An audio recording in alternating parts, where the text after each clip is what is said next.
this woman, Bethany Mandel, was on Brianna Joy Gray's show, right? And she really made a fool of herself. And then she even wrote a article about it, which is, if there's anything that qualifies you to write a column, it's humiliation. So Bethany Mandel says, I was asked to define woke. My humiliation went viral. And I want to talk about, I thought it would be good to talk about A, because it's really funny. But B, because it's interesting because people on the left also use this word and define it. So it's not just a right-wing thing, but first, I'm going to play that clip for everyone to see what went viral, and then we'll talk a little bit about who she is in the larger conversation. Of Americans consider themselves very liberal, and probably fewer of them consider themselves to be woke. And so, when we talk about traditional... What does that mean to you? Would you mind defining woke? Because it's come up a couple times, and I just want to make sure we're on the same page. So, woke is sort of the idea that...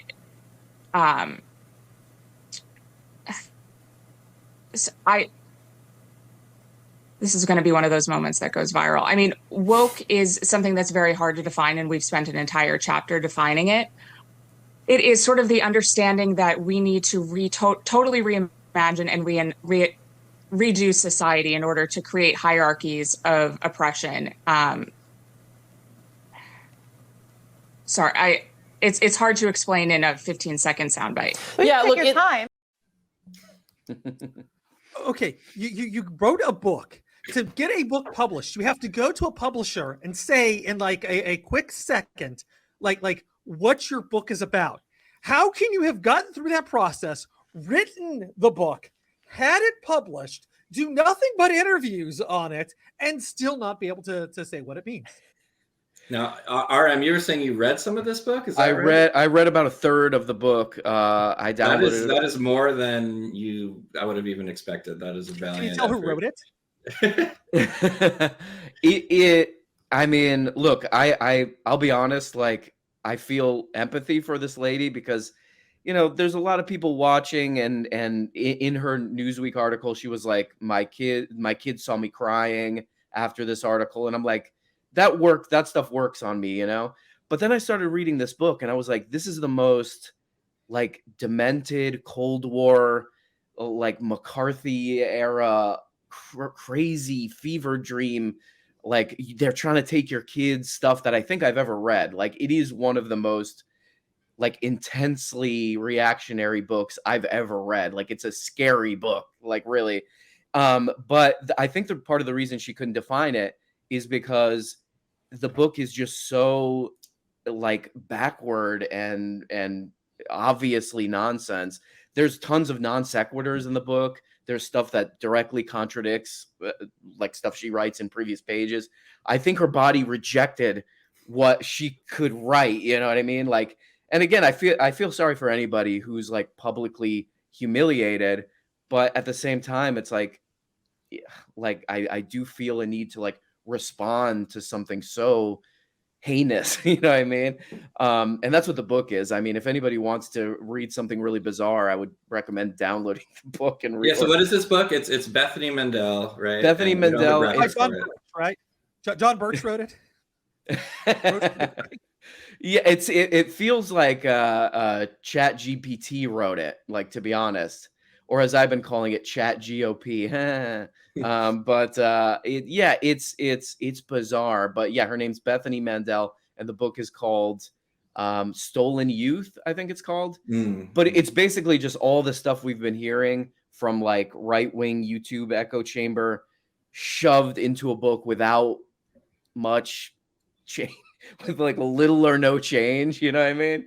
It's bizarre. It's really bizarre, Yeah, and I agree with you. I feel some empathy. Jonathan Chait was like, sometimes it's telling who he feels empathy for, but he was like, yeah. Let's fight the ideas, not the person. And listen, I can't be sure that she maybe just didn't freeze up on television, but I do think that it's not a coincidence. She didn't.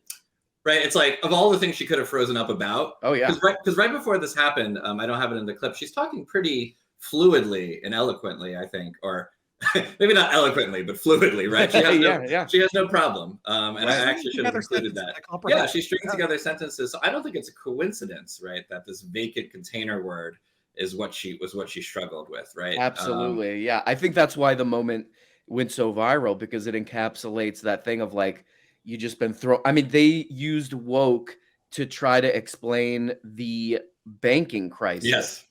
And it's like, yeah, you're just, it's words have no meaning thing that you're doing. So of course I would have frozen up if I had been doing that for months and months, and the echo chamber had been doing that. I mean, it's exactly what should have happened.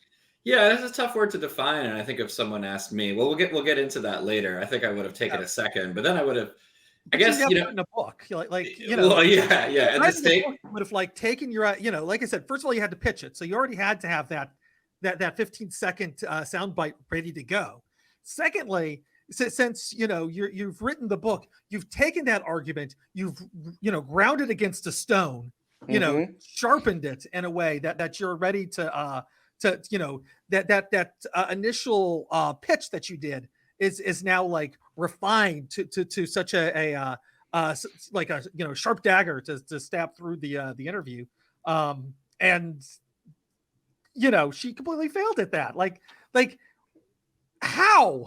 Yeah, and to Silver's point, it's easy to freeze up when you're off script, but it's interesting that defining the word is off the script, right? Absolutely, I think that says something. And if you read the book, it's not like that's a sort of secondary or subplot of the book.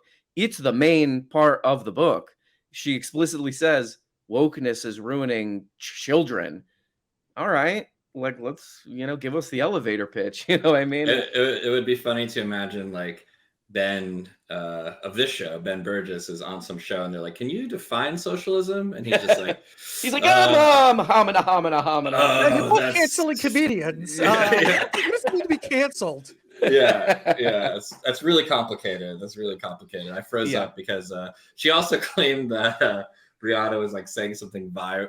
That I think is, I gotta say, I know it's like it's a little like goofy to say, but I find that obviously very like backstabby, but also very funny in a weird way. It's like it's Brianna Joy Gray's fault because she was saying that kids are stupid before. No, and I don't love pylons, but people have really been going through her Twitter, and there's just so many tweets excoriating service workers, her nannies. Yeah. But you know what? But listen, she's just one person, and since then, they say, okay, let's talk about the ideas, not the viral moment. So then, absolutely, yeah. So then Shapiro comes in, and he has his own definition. He says wokeness claims Western civilization and its institutions were and are discriminatory and serve the purposes of those in power, typically white straight men. And 2, that discrimination is both historic and ongoing, and all group disparities are explained by it. So discuss. Discuss. Who does he is like Mike Myers from like 1990 on Saturday Night Live? Like, I'll give you a topic. Holy Roman Empire, was he the holy nor Roman? Discussed. I feel like sound off in the comments. She got a little verklempt in the interview, but so she got a little verklempt. She's still one of our greatest warriors in the culture war. Yeah, I mean, I think that like this is pretty. I mean, if this is what wokeness is, Western civilization. Yeah. I mean, this is not so bad, right? Until he gets to, and this is, I'm not the first to point this out. When he gets to all group disparities are explained by it. It's like you can do so much bullshit just by saying all, right? It's right. Like, it's such a dumb straw person. Yeah, that's where the bad faith stuff starts to kick in. I don't know. The Western civilization part seems kind of suspicious to me. Yeah, they love that term, isn't it? Yeah, that's a dog whistle term. I think it's flying over my head. But what do you make of it? What is the suspicious Typically, when you hear Western civilization being invoked, it's usually by like horrible people who are like really, either are or running up to the line of being a Nazi. It's like that kind of far right fascistic. Like we gotta protect, we gotta protect society. We gotta, we gotta save Western culture and all that kind of stuff. it's like this weird buzzword. And when I hear it, it's just like I tune out immediately because like everything after it, is going to be bullshit. I agree. That's where I usually hear it. Yeah. Yeah, and I'm not really sure if most people mean just Western civilization. I think maybe some argument. I think it probably difference between like the Decline of Western Civilization Part 1 and 2, which are great films. The metal years, maybe Ben Shapiro's talking about the metal years. I don't know. Yeah, those are great movies. By the way, the Part 3. I've been meaning to rewatch those. I haven't seen them in a good time, but I remember loving those movies. We got to do a watch party for the Decline of Western Civilization. Absolutely. For sure. So I wanted to, so we have that. I wanted to contrast it with, I guess, what would be like a more centrist definition of woke. Bill, which didn't go viral, I don't think, but Bill Maher was on Tapper. We could just watch a little bit of this. And this is he's trying to define the word. I would categorize liberal as different than woke. Woke, which started out as a good thing, alert to injustice, who could be against that, but it became sort of an eye roll because they love diversity except of ideas. And that's not really where we should be. I mean, they have a trail of very bad ideas, I would think, in wokeness. Like, how do you define wokeness? Because I hear people use the term all the time and it means something different to everybody. Well, again, I think it's this collection of ideas that are not building on liberalism, but very often undoing it. I mean, 5 years ago, Abraham Lincoln was not a controversial figure among liberals. We liked him. Now they take his name off schools and tear down his statues. Really? Lincoln isn't good enough for you? 5-10 years ago, bedrock liberalism was we are striving to be a colorblind society where we don't see race. Of course, we see it, but it doesn't matter. That's not what woke is. Woke is something very different. It's identity. We see it all the time. It's always the most important thing. I don't think that's liberalism. Okay, a little better, but I'm gonna maybe take some points off starting with the Lincoln thing, because citation, please. Yeah, some people that I saw that fact checked. I don't have it on me, but someone could look it up. That was like something that one school, one place discussed, was like renaming something, and it didn't even end up happening. So in terms of like it being a boogeyman or whatever, being like, oh, they're taking Lincoln's not good enough. I just don't think that's anywhere near a mainstream opinion, right? That's really worth saying. And I think this shows to Mandel's purpose, like that was a pretty dumb beginning to the answer, but he just started talking, and then he found and then in the middle of his of what he said, he found, okay, it's identity politics and it's seeing race and everything, which is like a little closer to but what do you guys make of his description of it? I think the facial expression that Jake Tapper was making when they cut the two shot of them is the exact right. That's the way we should all be looking at Bill Maher all the time. Yeah, it's so funny that Bill Maher has been the kind of the politics guy for so long, and he's whatever. We don't need to like trash Bill Maher because it's just like, who cares? That's what he kind of has always been to me. Like, who cares? It's one of those things like if it's on after a show you're already watching, then you're like, oh, Bill Maher. Like that's always been Bill Maher to me. I don't know if you guys agree with that. He's just kind of this forgettable guy, you know? He is. I think what's interesting though is that he really has a hold on a certain type of liberal, right? So that's why I wanted to put him on, because especially older liberals, I think his smarm is just hilarious to them. I remember I used to enjoy Rachel Maddow's show. I would say at one point it was actually a fairly decent show, not perfect, because like she would do these fawning interviews with Bill Maher any chance she got. And like he'd just be sitting there and he'd be saying like the weirdest shit. She'd just be like, oh wow. Hillikers.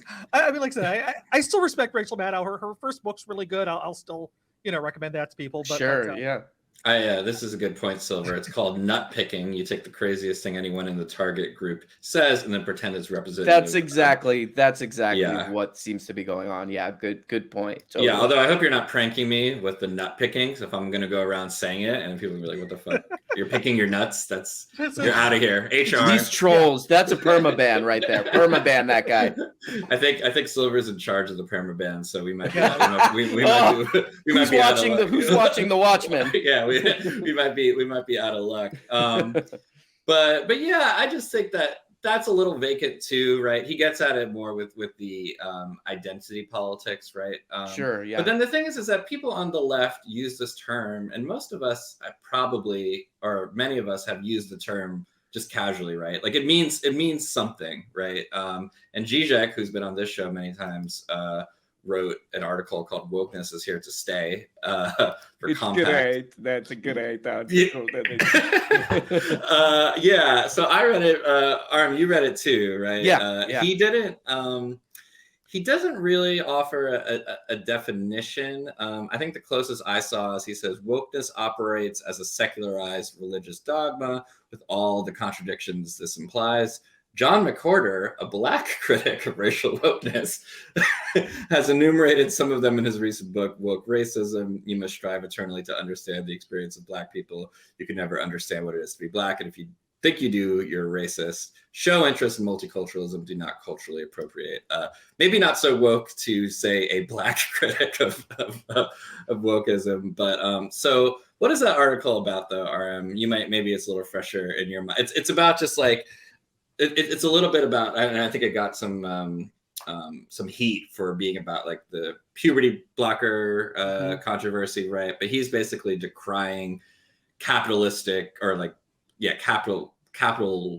capitalism's wokeness, right? And how that's used. But yeah, what would you say that was? I think he kind of towards the end, he gets into like more reasonable territory. I think the thing that people that have a problem with it are that he does, and I'll totally admit, as a life, or whatever, longtime Zizek fan, the beginning, he absolutely, definitely falls into the trap of like reinforcing a lot of the stuff that he's claiming is a culture war distraction. I mean, that's the easy way to put it. We don't need to get all Zizek about it. We could just say, look, a lot of the focus on culture war issues is the distraction from like economic realities and all that. That'd be like the easy way to put it, But in the beginning, he falls for all the transgender panic stuff that the right wing does. He falls for it.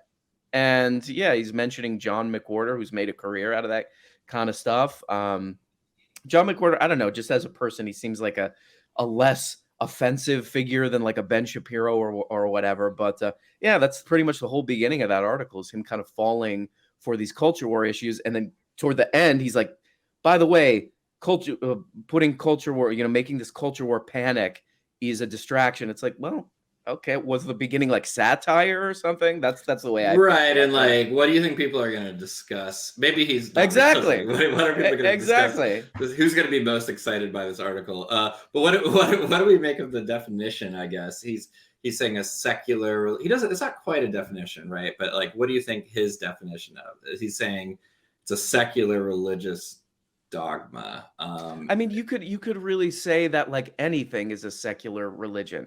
Being a fan of like, I don't know, the Marvel universe could be. I mean, it's kind of meaningless. Like being a rock and roll guy is a secular religion. It doesn't mean anything. I mean, it's like I would say probably Ben Shapiro's definition is more coherent, in that regard. And he's not necessarily, he never says here's the definition, but I thought right. But I thought that was interesting. Side note, my dad, if there's any secular religious rock and rollers, he is one of them. He always talks about how that drive-in bass turned him on to he's born in 1941, so like he really remembers the moment. He's like, absolutely. That came on, that changed my life, so when Dylan went electric, that made me so mad. Like that kind of stuff feels religious. You know what I mean? You might be going on about Buddy Holly and the Crickets. Yeah. Right. When Dylan went electric, my dad was a family man with a job. Yeah, exactly. Who just didn't give a shit. Didn't care at that point. Yeah. But I think it's interesting.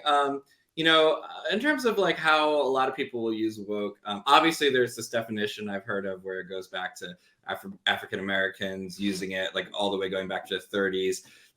And that's worth noting, right? That it's this appropriated term. Yep. But on the other hand, sometimes I think people go a little too hard on that, where they're like, well, this is what it means. But we all know that words change meanings. Right? Absolutely. Yeah. So in terms of what it means now, I guess I take it, if I've ever used it, I think I've meant either just like, what is the de facto opinion that liberals are supposed to have on an opinion, right? And then I think I'm probably using it as a catch-all for the most toxic aspects of liberal culture, right? Which we could maybe name them, which is like being super dogmatic, not, what Bill Maher said, which is not allowing for diversity of thought, making everything about, or too many things about identity politics. But I've just been thinking recently, like, is it better to just say something like that, right? Rather than being like, oh, they're being woke, being like, oh, they're being toxic, right? Or they're not, or just naming the thing as it comes up, right? Rather than, people we can't stop people from using woke in casual conversation, but I wonder if this term is just getting so hollowed out that it just is not really useful anymore. And at best and at worst, it's starting to play into what some of these right-wing people are doing, Yeah, I think you're right. I mean, I don't see a lot of people that I pay close attention to using it anymore. And yeah, I think you're probably right. Like the kind of talking heads on social media have rendered it not incredibly useful as like a cultural term. But, I do think it's interesting that Brianna Joy Gray was the one involved in creating this viral moment, because I think it's true. And I've heard Sam Cedar say this too, that there's a racist element to it, where it's sort of a hidden way to be racist. And I think there's some of that too, but I don't know, just for me personally, I don't know. I think I'm probably with you, where I don't think, I mean, it's been rendered so useless online that it's, I don't know. I don't see it as particularly a good thing to use in conversation anymore. Unfortunately. Yeah. Because I think when people used it, there definitely was I would say a relatively well-meaning person that isn't using it in some kind of like disturbed racist way, right? Like someone on the left who's saying like, oh, it wasn't woke, but it was funny or something. You know what I mean? Like right. That stand-up special didn't adhere to the being politically correct, really is what the word, that was like the buzzword, right? Back in like the 90s, it was not even Bill Maher's show. Like, yeah. Like, we're really sticking it to them. Absolutely. Yeah, exactly. So I don't know. I think that it's just with some of these words, it's good to be a little but careful. It also, like, they always miss the point too, where it's like, if Disney puts, they're always pissed off that like Disney is trying to like be more diverse in their movies or something like that. And they sort of miss the point that they're just a company trying to make more money, and that totally gets lost. Market. Maybe they've heard of it. Yeah, exactly. That part gets totally lost when they're just like, oh, it's the same with like the banking thing, like where they literally think that these companies that exist to make money, like basically by law to maximize profits, are like gonna sacrifice that for anything, is like, that's the real point that gets lost. You know what I mean? Yeah, I mean, I can't say I quite did the research enough to, with 1,000% certainty, say that it wasn't wokeness that caused the bank to fail. But I just think in terms of like financial malfeasance, was it always woke? Isn't this like a process that happened pretty recently, right? With banks going under? The Great Depression, there was a lot of wokeness going on back then. Yeah. 1939, 1929 was just the Hoover, the Hoover Towns were. Yes. You really had to watch what you said, and canceled. They were all getting canceled back then.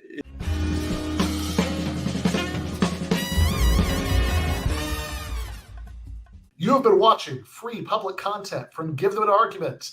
To access every single episode of the show, the main show on Monday nights, all of the streams, all of the debate breakdowns, all of the patron-exclusive post-games on Monday nights, all of the patron-exclusive bonus episodes every week, and much, much more. Go to patreon.com/Ben Burgis. I cannot resist ending this with, don't be foolish.